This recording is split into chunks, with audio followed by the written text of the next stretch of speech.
Bonjour à tous, bienvenue au balado Près de toi. Aujourd'hui, on est avec Kevin et Caroline, enseignants et élèves au DEP d'usinage. Bonne écoute. Bonjour à vous deux, ça va bien? Très bien, merci. Ça va bien, merci. Oui.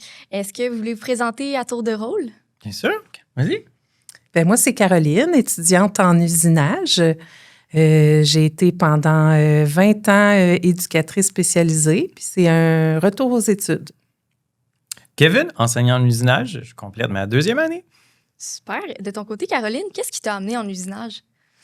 Ben en fait, ça me tentait de changer de carrière. Puis c'est difficile, plus qu'on a des responsabilités dans la vie, plus qu'on a de trucs à payer, c'est pas évident de dire on met tout ça de côté puis on retourne aux études. Fait que quand j'ai vu que le programme offrait une alternance travail-études 100% payée pendant qu'on est à l'école, ben c'est sûr que ça a penché la balance puis ça m'a donné le petit coup de pied de dire go, on y va. Donc, est-ce qu'on peut dire que c'était un peu un choix évident pour toi? Ben oui, franchement, là, ça a été comme une lumière. Est-ce que tu as déjà envisagé d'autres parcours avant de venir en usinage? Ben oui, il y a plein de choses dans la vie que j'aurais aimé faire, mais j'ai pas assez d'une vie pour toutes les faire. Puis, Tu avais déjà fait de la soudure. oui, c'est ça. Je suis passionnée de plein de choses, trop de choses. C'est bon dans un sens, ça aussi. Oui. De ton côté, Kevin, qu'est-ce qui t'a apporté en usinage et en enseignement par le fait même? Oui, après le secondaire, je savais pas quoi faire. J'ai un ami qui se faisait usinage ici. Je suis venu dîner avec lui. Il m'a présenté tous les équipements, les machines. Je trouvais ça vraiment impressionnant, tout ce qu'on pouvait faire. Fait que je me suis inscrit. 6 mois après, j'étais à l'école ici. Puis voilà, 25 ans plus tard, ben, j'enseigne mon métier. Justement, là, dans le DEP en usinage, qu'est-ce qu'on apprend concrètement? Mais on apprend à faire l'inverse de l'impression 3D. Dans le fond, l'impression 3D, c'est on va ajouter de la matière. Bien là, on part de trucs pleins, de bruts, de matière, puis on enlève. Donc, on enlève de la matière pour réaliser des pièces d'avion, des pièces de moteur, des pièces de différentes composantes. C'est super tangible, on manipule, on touche, on fabrique, on voit le processus là, tout au long de la fabrication. Donc, Justement, est-ce qu'il y a des stages dans ce milieu-là? Beaucoup, tu sais, durant la formation, vous faites sûrement des stages. Est-ce qu'il y en a beaucoup dans le milieu? On est en formule alternance travail-études. Donc, la formation dure 1800 heures, puis on a 40 de ces heures-là qui sont en entreprise. Donc, rapidement, les élèves sont appelés à être en entreprise, puis ça leur permet de savoir s'ils aiment ça, c'est quoi être en entreprise. Fait que oui, nous, on est en alternance là, 2 semaines, 2 semaines. Fait qu'ils sont comme 2 semaines ici, 2 semaines en entreprise, 2 semaines ici, 2 semaines en entreprise. C'est vraiment le fun. Ça peut surtout mettre les compétences directement en action, j'imagine. Voir si on aime ça dès le début, là. Mais oui. Puis, raconte-moi justement, Caroline, c'est quoi une journée typique là, dans la formation? Ben, quand on est à l'école, j'aime bien... Attention à ce que tu vas dire. Oui, c'est ça. Mais j'aime bien comment Kevin fait son plan de cours parce que le matin, on est plus en classe en train de voir de la théorie. Puis l'après-midi, on est plus sur le plancher, dans l'atelier, en train de mettre en pratique ce qu'on a appris le matin. Fait que souvent, l'après-midi, après manger, on aurait plus tendance à rester écrasé, mais le fait qu'on s'en va dans l'atelier, on bouge, fait que c'est bien. Puis le fait qu'on l'ait vu directement le matin, c'est frais dans notre tête, on le met en pratique.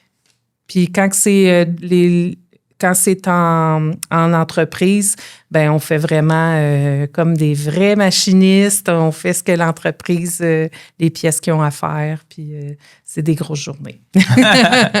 S'il y a une chose qui t'a le plus surprise dans la formation, ce serait quoi? Ben en fait, c'est le clash, si on peut dire, entre l'école et l'entreprise. Tu sais, à l'école, on apprend vraiment, là, tu sais, by the book, qu'est-ce qu'il faut faire, qu'est-ce qu'il faut pas faire. Puis là, on arrive en entreprise, puis on a la réalité de l'entreprise, là. Puis c'est pas toujours pareil. Fait qu'il faut comme...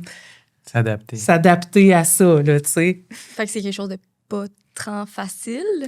Non, c'est facile, mais j'ai trouvé ça drôle au début. Là, à cette heure, tu fais comme, OK, c'est de même en entreprise. Mais au début, tu fais comme, ben non, moi, à l'école, on m'a montré ça comme ça, mais... Ça fait différent. Oui, c'est ça. Puis aussi, est-ce qu'il y aurait quelque chose que les gens ignoreraient à propos du métier en usinage? Dans le fond, là, ce que les gens ignorent, c'est tout ce que l'usinage fait dans la vie de tous les jours. On ne se rend pas compte que chaque petite chose est faite par un machiniste.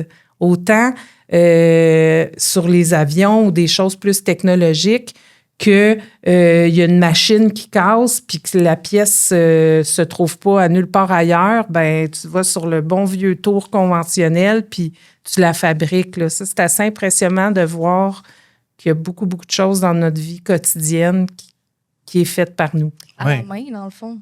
À la main ou aux machines à contrôle numérique aussi. Tout ce qui est en plastique a dû être moulé. Donc, le moule, c'est un machiniste qui l'a fabriqué. Donc, il y a vraiment de l'usinage partout, partout. Là. On est même capable de reproduire des corps humains pour des essayages de costumes avec des athlètes qui sont à distance. Donc, c'est vraiment vaste. Là. C'est vraiment plus gros qu'on le pense. Oui, tout à fait. Puis, sinon, les possibilités d'emploi dans le domaine, ça doit être quand même assez vaste. Oui, toutes les entreprises de fabrication, d'automatisation, souvent vont avoir des départements à l'interne pour pouvoir s'auto-réparer ou se dépanner. Tous les fabricants aéronautiques doivent fabriquer leurs pièces. Donc, au Québec, on a beaucoup là, d'entreprises aéronautiques, des entreprises de pièces d'auto, des entreprises de fonds de villages qui réparent des pins de tracteurs. Donc, il y a vraiment beaucoup de types d'entreprises là, en usinage. Puis, Caroline, de ton côté, s'il y aurait une chose que tu aimes le plus de ta formation, c'est quoi? Bien, moi, j'aime beaucoup le fait que je connaissais rien là-dedans là, au début. Puis que c'est tellement décortiqué en petits morceaux à la fois, puis on le pratique, puis là, on repart du début, puis là, on le pratique, puis là, on se rend à être capable de faire quelque chose qui m'impressionne vraiment. Puis que, tu sais, qu'à la limite, qui peut faire peur, mais que vu qu'on le fait vraiment graduellement, là, moi, je suis impressionnée de le réussir. C'est intéressant d'enseigner à Caroline parce qu'à chaque fois qu'on commence quelque chose de nouveau, elle dit « Ben voyons donc, voir qu'on va être capable de faire ça. » Puis à la fin, elle fait sa sanction, son examen, puis elle dit « Ah, ben on a réussi! C'était pas super en fin de compte. » Je me mettais beaucoup, beaucoup de pression au début, puis je me rends compte que faut que je fasse confiance au processus d'enseignement, puis il fait vraiment la job. C'est le fun à On a un savoir. bon professeur aussi.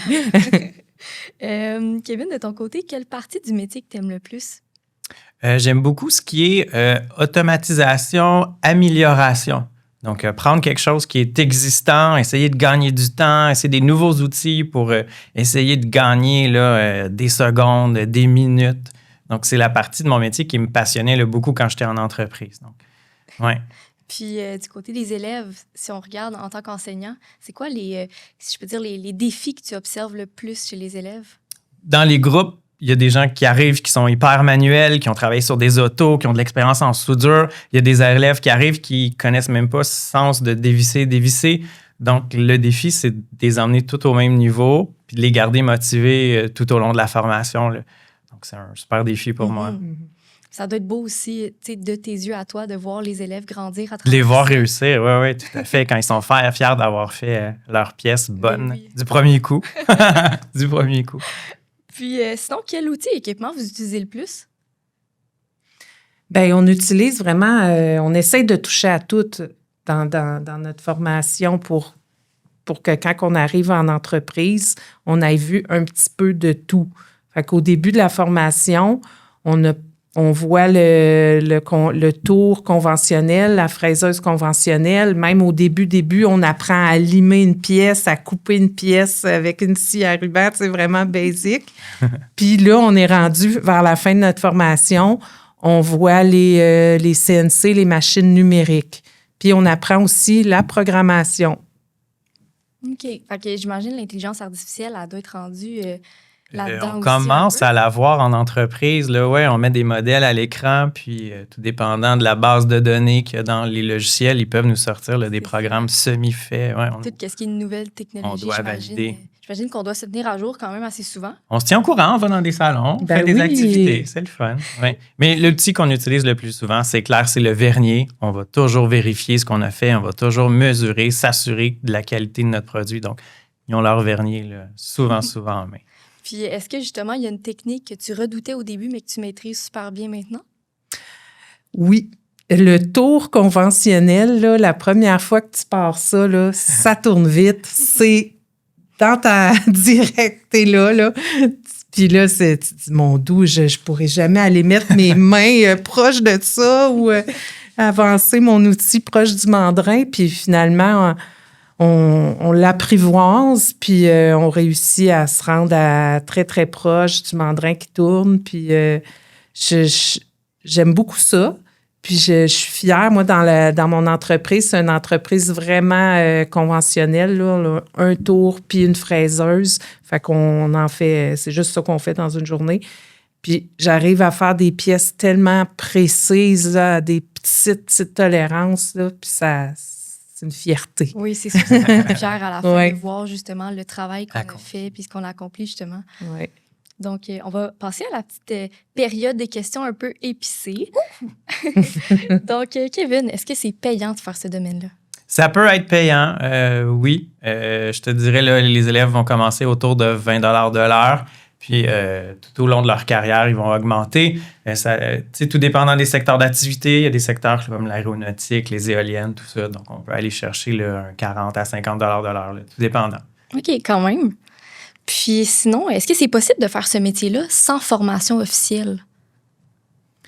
C'est possible, mais...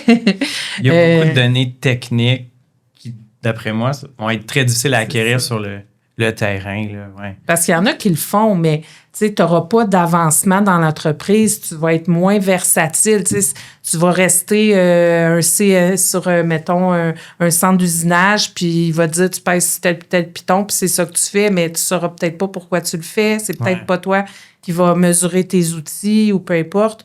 Puis tu ne pourras pas aller envoyer ton CV dans des grosses entreprises ou qui font l'aéronautique ou des trucs comme ça. Tu n'auras pas vraiment d'avancement. Là. Okay. C'est la différence entre un opérateur, donc quelqu'un qui va juste opérer, quelqu'un qui est machiniste, qui va connaître tout le processus complet. Donc, la formation peut apporter cette versatilité. En effet. Puis sinon, c'est quoi le moment que tu as trouvé le plus stressant ou au contraire super excitant durant la formation? Bien, le plus stressant, c'est sûr, c'est quand tu es en entreprise. Là. C'est, mais tu sais, tu veux pas faire d'erreur, mais tu commences. Tu es un élève.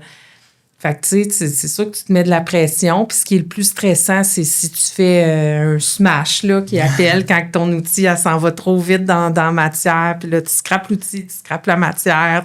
Et là, tu te sens très, très mal. Fait que c'est ça le plus stressant.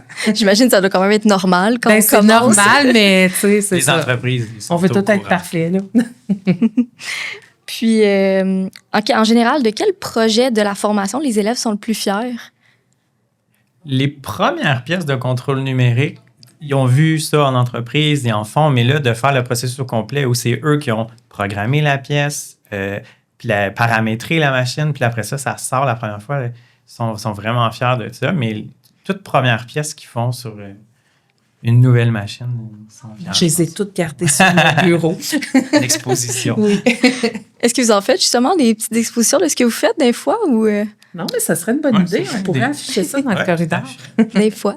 On fait une exposition des choses qui ont moins bien tourné. On les met en OK. exposition.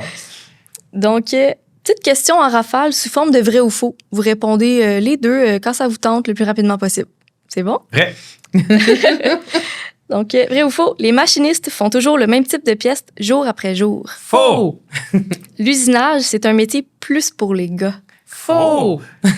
Pour être machiniste, il faut être fort physiquement. Faux. Les machines-outils sont bruyantes et dangereuses. Faux. Les machinistes peuvent faire des pièces pour des fusées et des avions. Vrai. Fait. Oh, vrai. En usinage, on passe plus de temps à programmer qu'à couper du métal. Ça dépend ce que tu fais. Ouais, c'est ça. 50-50. Ouais, c'est ça. Ça dépend de tes tâches. Ouais. Une fois la machine programmée, le machiniste n'a plus rien à faire. Ah, faux. Toujours Faux. des... Mais oui, des ajustements. Paramètres. Il faut aimer les mathématiques et la logistique pour être bon en usinage. Vrai. Vrai. Les machinistes travaillent souvent seuls. Vrai, mais... T'es seul sur ta machine, mais il y a une équipe derrière toi. Fait que tu dois... Un genre de travail d'équipe solitaire. Ouais. ton client, c'est la personne qui fait la prochaine étape sur la pièce, donc tu dois fournir un service de qualité, mais tu es quand même seul avec ta machine. L'usinage est un métier appelé à disparaître à cause de l'automatisation. Faux. Les tâches vont changer, mais ça ne va pas disparaître. Puis, vrai ou faux, les machinistes terminent leur journée en étant très sales. Faux. Ben, très propre à l'école, plus sale en entreprise. Ben, pas sale, mais tu sais, il y a du coolant, là, c'est comme de l'huile mélangée avec de l'eau. Fait que veux pas, ça revole un peu sur toi. T'es pas sale, mais t'as une petite odeur, mettons. L'huile. Puis, niveau conseil, Caroline, qu'est-ce que tu aurais aimé savoir avant de débuter ta formation? Ben, j'ai appris que je pensais qu'avant, la formation numérique, c'était comme une petite formation après, une spécialisation. Mais maintenant, on le voit directement dans notre 1800 heures. Fait que ça, c'était une belle surprise. Est-ce que tu referais le même chemin? Oui. Oui, absolument. Un oui, sûr. Ça m'a vraiment, pas juste appris l'usinage, j'ai appris à me dépasser, j'ai appris à la patience, la persévérance, c'est la minutie. Ouais, c'est vraiment le fun dans ce temps-là de voir à quel point on trouve notre X au final. Hein? Mm-hmm. Ouais. Puis, Kevin, quel conseil donnerais-tu à un élève qui songe à faire la formation ou qui le commence? Si tu es capable de voir un modèle fini dans un truc brut, si tu aimes manipuler, si pour toi l'électricité, c'est totalement illogique parce que ce qui se déplace dans les fils, tu le vois pas, l'usinage, c'est peut-être plus pour toi. Tu la fabriques, tu la touches, tu la manipules, tu vois le processus au complet. Fait que, puis tout ça est rattaché derrière à des connaissances mathématiques, des connaissances techniques sur les métaux. Donc, c'est vraiment un tout qui fait que ça devient intéressant. Bon, ben super. C'est ce qui conclut en fait notre belle rencontre aujourd'hui. Je vous remercie d'avoir pris le temps là, de répondre à nos petites questions. Puis, si jamais il y a des personnes là, qui sont intéressées à s'inscrire au programme, c'est où est-ce qu'ils peuvent aller trouver les informations? Sur le site Internet de notre école, c'est clair qu'il y a toutes les infos. Sinon, ils peuvent venir faire aussi élève d'un jour. Donc, on s'inscrit, on vient passer une demi-journée avec nous, on touche à quelques machines, on fait un marteau, nous. Puis, ça te permet de savoir si tu aimes ça ou pas. Vraiment génial. Un grand merci. Ça fait plaisir. Merci à toi.